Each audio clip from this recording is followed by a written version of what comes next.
Game, game, game. Ah, pasalubong pa rin from Austria. Ito, yung classic cabanossi, no?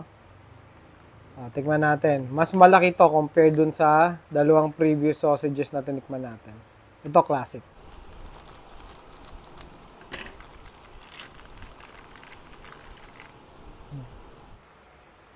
Sire. Sire. Sumaan tingin mo ah. Okay. Haba nyo. So, ginugol ko, parang common na combination ng pork at beef ito. Okay. Mas madali siyang mag-break kumpara dun sa chicken at beef. Parang mas malasa din siya. Mas ramdam ko yung spices or herbs na kung ano mang